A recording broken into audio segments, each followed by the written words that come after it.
পেহীয়েকে আজি আদি আৰু অতিথিক কেতিয়াও ক্ষমা নকৰো বুলি ক'লে। নমস্কাৰ বন্ধু বান্ধৱীসকল, মোৰ এটা নতুন ভিডিঅ'লৈ আপোনালোকক পুনৰবাৰ স্বাগতম জনাইছোঁ। ৰংচালৰ সম্প্ৰচাৰিত হৈ থকা বকুল ধাৰাবাহিকখনৰ আজিৰ খণ্ডটি চাবলৈ বহুত বেছি ইণ্টাৰেষ্টিং হ'বলৈ গৈ আছে। যদিহে আপোনালোকে বকুল ধাৰাবাহিকখন চাই ভাল পায় তেনেহ'লে ভিডিঅ'টোত এটা লাইক কৰি আমাৰ চেনেলটো ছাবস্ক্ৰাইব কৰি ল'ব, এনেকুৱা ধৰণৰ আপডেট মোক পাই থাকিবলৈ।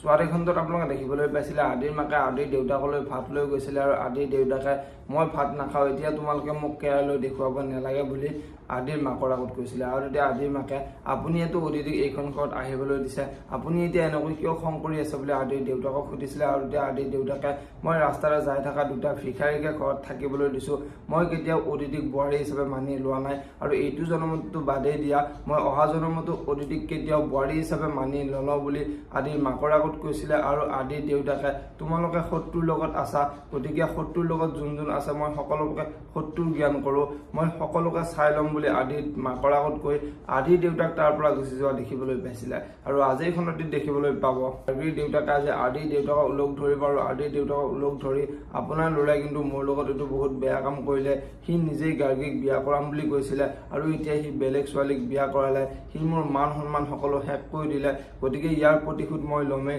তাক মই সোধাই নেৰো বুলি আদিৰ দেউতাকৰ আগত ক'ব। এতিয়া বাৰু আদিৰ দেউতাকে গাৰ্গীৰ দেউতাকক কি ক'ব দেখিবলৈ পাব বকুল ধাৰাবাহিকখনৰ আজিৰ খণ্ডটিত। আনফালে আজিৰ খণ্ডটিত আদি আৰু অতিথিয়ে পেহীয়েকৰ ঘৰলৈ যাব, আৰু পেহীয়েকৰ ঘৰলৈ গৈ পেহীয়েকৰ ভৰিত ধৰি পেহী মোৰ বহু ডাঙৰ ভুল হৈ গ'ল, আপুনি আমাৰ দুটাক ক্ষমা কৰি দিয়ক বুলি আদি আৰু অতিথিয়ে পেহীয়েকক ক্ষমা খুজিব। আৰু তেতিয়া পেহীয়েকে তই মোৰ লগত যি কাম কৰিলি মই তোক কেতিয়াও ক্ষমা কৰি দিব নোৱাৰো বুলি আদি আৰু অতিথিৰ আগত ক'ব। এতিয়া বাৰু আদি আৰু অতিথিয়ে পেহীয়েকক বুজাব পাৰিবনে দেখিবলৈ পাব বকুল ধাৰাবাহিকখনৰ আজিৰ খণ্ডটিত। যদিহে আপোনালোকে বকুল ধাৰাবাহিকখন চাই ভাল পায় তেনেহ'লে ভিডিঅ'টোত এটা লাইক কৰি আমাৰ চেনেলটো ছাবস্ক্ৰাইব কৰি ল'ব, এনেকুৱা ধৰণৰ আপডেট মোক পাই থাকিবলৈ। ধন্যবাদ।